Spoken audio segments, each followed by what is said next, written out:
तो दुसरा अधिवेशन आहे की राज्याला विरोधी पक्षनेता नाही, दोन्ही सभागृह आहेत. राज्याला विरोधी पक्षनेता नाही, दोन्ही सभागृह आहेत. याची फक्त महाराष्ट्र सरकारला नाही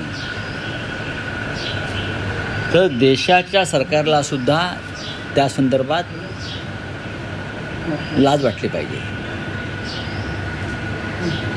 विरोधी पक्षाशिवाय, नेत्याशिवाय तुम्ही दोन्ही सभागृह चालवायचा प्रयत्न करता, पण नरेंद्र मोदी प्रधानमंत्री झाल्यापासून शक्य असेल तिथे ते विरोधी पक्षनेता देण्याचं टाळतात.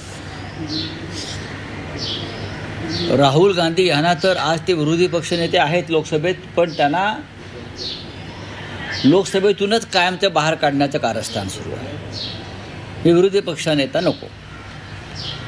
महाराष्ट्राच्या विधानसभेत आणि विधान परिषदेमध्ये विरोधी पक्षनेता येऊ नये म्हणून कायदा बदलायचं काम, कायदाही बदलला जातो. ह्याला निर्लज्जपणा म्हणतात. तुम्ही लोकशाही मार्गानं सत्तेवर यायचं, लोकशाही मार्गानं मुख्यमंत्री व्हायचं, मंत्रिमंडळ स्थापन करायचं आणि त्या लोकशाहीत जे विरोधी पक्षनेत्याला स्थान आहे विधिमंडळात तेवढं टाळून बाकी सगळे उद्योग करायचे. लोकशाहीला कलंक लावणारं एक कृत्य आहे. विधान परिषदेत आणि विधानसभेत विरोधी पक्षनेता दिला तर तो अनेक विषय घणाघातीपणे मांडेल, अनेक विषयांवरती चर्चा घडवून आणेल आणि सरकारची कोंडी करेल. या भीतीपोटी जर विरोधी पक्षनेता नेमायचा असणं ही सरकारची भूमिका असेल तर हे सरकार एक नंबरचं डरपोक आहे. विधानसभेतल्या विरोधी पक्षनेतेपदासाठी भास्कर जाधव यांचं नाव देऊन एक कालखंड लोटला. भास्कर जाधव यांच्या नावावर महाविकास आघाडीनं शिक्कामोर्तब केलेलं आहे, पण भास्कर जाधव नको. हे तुम्ही कोण ठरवणार? विधान परिषदेमध्ये काही निर्णय झालेले आहेत, तिथेही त्या पद्धतीनं विरोधी पक्षाला ते पद द्यायचं नाही यासाठी कारस्थानं केली जातात. हे महाराष्ट्राच्या ज्या मातीतून डॉक्टर आंबेडकर यांनी संविधान निर्माण केलं त्या राज्यामध्ये लोकशाहीची अशी गळचेपी आणि हत्या होत असेल तर त्याची इतिहासामध्ये नोंद होईल. काळ्याकुट्टशाहीत हे राज्याच्या मुख्यमंत्र्यांनी लक्षात घेतलं पाहिजे. सर, या अधिवेशनात कोणकोणत्या मुद्द्यांवरती विरोधक प्रामुख्याने हे अधिवेशन गाजवतील? विरोधी पक्षनेत्याचाच विषय आहे. या प्रकरणामध्ये 1 वर्ष झालं विरोधी पक्षानं पत्र दिलेलं आहे मुख्यमंत्र्यांना. नियमांकडे बोट दाखवला जाते. मुख्यमंत्री म्हणतात तो माझा अधिकार नाही, तो विधानसभा अध्यक्षांचा अधिकार आहे. विधानसभा अध्यक्ष म्हणतात की मी निर्णय घेईन माझ्या अभ्यासानुसार, ज्या माहितीनुसार मी निर्णय. विधानसभा अध्यक्षांच्या खुर्चीवर जी व्यक्ती बसलेली आहे आणि त्या व्यक्तीचं जे पॉलिटिकल कॅरेक्टर आहे ते पाहता ते निर्णय घेतील की नाही हा पहिला प्रश्न आहे. आणि घेतला तर नक्की काय असेल ही सुद्धा शंका लोकांना आहे ना. जी व्यक्ती जमिनीचा कब्जा करण्यासाठी गावात जाऊन भानगडी करते ते विरोधी पक्ष विधानसभा अध्यक्ष आहेत. जी व्यक्ती विधानसभेच्या अध्यक्षतेमध्ये बसून पक्षांतराच्या बाबतीमध्ये तद्दन खोटा आणि भंपक निर्णय देते संविधानाच्या विरोधात, त्यांच्याकडनं तुम्ही काय अपेक्षा करणार? त्याच्यामुळे माझं तर काय म्हणणं आहे की विधानसभा अध्यक्षांवरती अविश्वास ठरावच आणला पाहिजे. होऊ द्या चर्चा, ठीक आहे, तुमचं बहुमत असेल, पण विधानसभा अध्यक्ष ज्या पद्धतीनं वागत आहेत याला लोकशाहीच्या भाषेत म्हणायचं तर मनमानी आणि झुंडशाही अशा पद्धतीनं विधानसभा किंवा विधिमंडळ चालवलं जात. तुमचा अधिकाराच्या गोष्टी सांगताय कोणाला? तुम्हाला अधिकार दिले कोणी? तुम्हाला अधिकार लोकशाहीनं आणि संविधानाने दिलेले आहेत आणि त्याच लोकशाहीनं आणि संविधानानं विरोधी पक्ष नेत्याची नेमणूक करण्याची भूमिका घेतलेली आहे. आणि तुम्ही म्हणताय मी पाहीन. तुम्ही कोण? तुम्ही आज आहात उद्या नाही, पण या परंपरा तुम्ही तोडताय. हां, आणि त्या आसनावर बसून तुम्ही व्यक्तिगत स्वार्थ आणि व्यक्तिगत हित पाहताय. हे अनेकदा उघड झालं आहे. हाच मुद्दा विधानसभेत विधिमंडळात आला पाहिजे असं माझं म्हणणं आहे. राज्यसभेच्या उमेदवारांकडून कुठेतरी आपल्यामध्ये विसंगत भूमिका वाटते. अजिबात नाही. कारण तुम्ही एक भूमिका मांडताय, नाही, माझी काही भूमिका नाही. एक वेगळी भूमिका मांडताय. आदित्य ठाकरेंची वेगळी भूमिका नाही. आदित्य ठाकरे म्हणतात त्यात चुकीचं काहीच नाही आहे. सर्वाधिक मोठा पक्ष आमचाच आहे ना. 20 आमदारांचा पक्ष आमचा आहे, हे आधी मान्य केलं पाहिजे. दुसऱ्या क्रमांकाचा पक्ष आहे काँग्रेस, त्यांचे 16 आहेत आणि राष्ट्रवादी काँग्रेसचे 10 आहेत. त्याच्यामुळे जो निवडून जाणार आहे राज्यसभेचा खासदार तो महाविकास आघाडी म्हणूनच जाईल. त्याच्यामुळे पहिला अधिकार हा शिवसेनेचा आहे. आदित्य ठाकरे याच्याविषयी वेगळं बोलले आहेत असं मला वाटत नाही आणि ते चुकीचं असे मला वाटत नाही. नाही, पण राऊत साहेब, तुम्ही म्हणतात काँग्रेस हायकमांडशी चर्चा करता या राऊत साहेब, संदर्भात तुम्ही शरद पवार सातत्यानं बोलता आहात की ज्येष्ठ नेते म्हणून शरद पवारांची इच्छा आहे तुमच्याशी उद्धव ठाकरेंची चर्चा झाली. आता प्रश्न असा आहे, माननीय शरद पवार साहेबांची इच्छा आहे असं मी म्हणालो, राईट? त्यात मी काय चुकीचं सांगितलं? ते ज्येष्ठ नेते आहेत, ते महाविकास आघाडीतले नेते आहेत, त्यांनी इच्छा व्यक्त केलेली आहे. आता त्याच्यावरती आम्ही सगळे मिळून एकत्र बसून निर्णय घेऊ. पण सर्वाधिक मोठा पक्ष म्हणून पहिला हक्क हा शिवसेनेचा, हे आधी स्वीकारलं पाहिजे. हीच चर्चा सुरू आहे, यात वेगळं काय आहे? पण राऊत साहेब, एक विषय आहे. मुळात राऊत साहेब, मुख्यमंत्र्यांचं स्टेटमेंट असं आहे की 7 जागा आहेत त्यापैकी 6 जागा आमच्या निवडून जातील, 1 जागा महाविकास आघाडीची निवडून जाईल असं संख्याबळ आहे. पण आदित्य ठाकरे हे सांगता आहेत की आमचे 2 खासदार जातील. नाही, असं बोललेलं नाही. नाही, त्यांचं म्हणणं आहे एक शिवसेनेचा जाईल आणि एक एनसीपी किंवा माननीय बघा, हे पहा, आदित्य ठाकरे यांना राजकारणाची आणि विधिमंडळाच्या कामाची चांगली जाण आहे. 2 लोक कसे निवडून जातील? जाणार नाही, एकच जाणार. राज्यसभेच्या जागा आहेत. ते म्हणतात की गेल्या वेळेस शरद पवार आणि प्रियांका चतुर्वेदी असे 2 खासदार निवडून गेलेले, त्यामुळे यावेळेसही आमचे 2 खासदार निवडून जातील असं आदित्य ठाकरे म्हणतात. तेव्हाची परिस्थिती वेगळी होती, तेव्हा आम्ही सगळे एकत्र होतो, आमचाही आकडा जास्त होता. हे आहे, आदित्य ठाकरे अशा प्रकारे चुकीचं विधान करणार नाही. 1 खासदार निवडून जाईल, 37चा कोटा आहे यावेळेला. आमच्याकडे 10 ते 12 मतं जास्त राहतील असं दिसतंय. आम्हाला पुन्हा 20-1 मतांची बेगमी करावी लागेल. ती जर होत असेल तर 2 जातील. पण या क्षणी शिवसेना हा सगळ्यात मोठा पक्ष असल्यामुळे आम्ही हे बोलणारच की बाबा आमचा मोठा पक्ष आहे, त्याच्यामुळे पहिला हक्क आमचा राहील. पण प्रश्न निर्माण कधी होतो?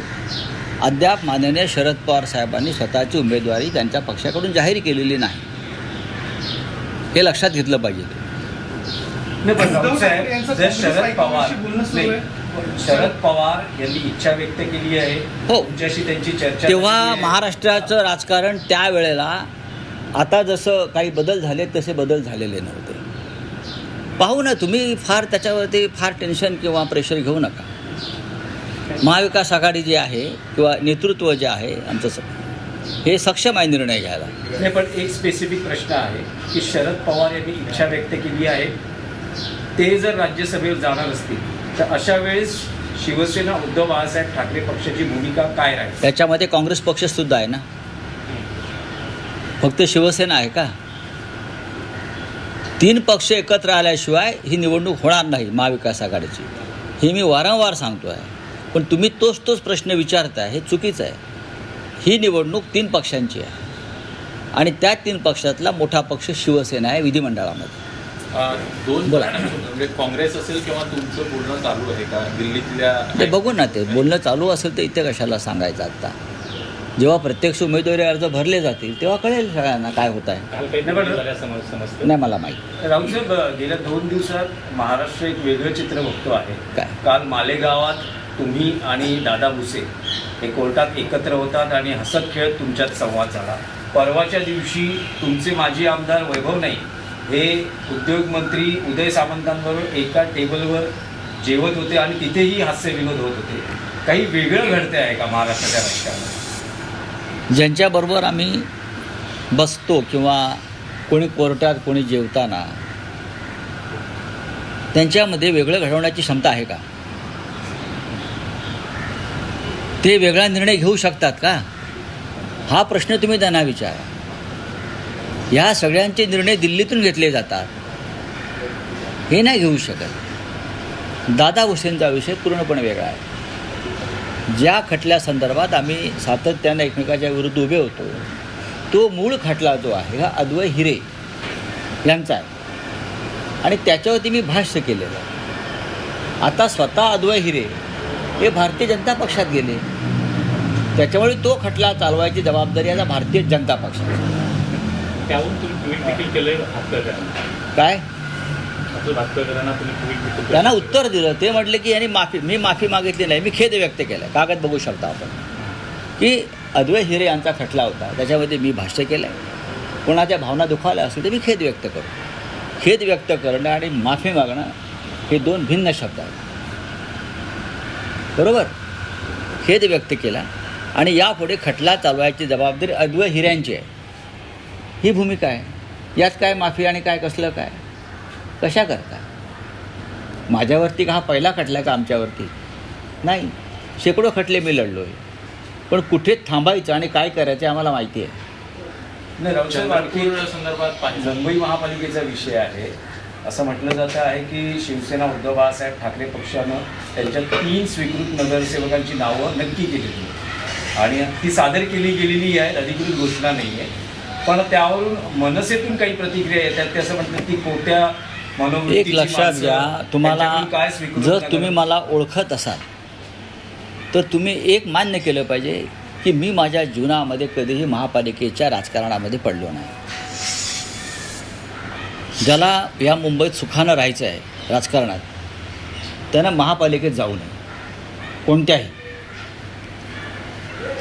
सर्वच महानगरपालिकात काय चालते तुम्हाला माहिती आहे. पण आम्ही त्या तलावाच्या बाहेर असतो. महापालिकेचं राजकारण वेगळं, आम्ही वेगळं काम करतो. त्याच्यामुळे स्वतः पक्ष नेतृत्व त्या संदर्भात निर्णय घेण्यास समर्थ आहे. नाही, पण राऊतसाहेब, साहेब, पण जेव्हा राऊतसाहेब, तुमची युती होत होती मनसे आणि शिवसेनेची, आजही आहे. त्यावेळेला त्या स्वीकृत नगरसेवक या पदाच्या मुद्द्यावरती तुमचं काही चर्चा झाली होती का?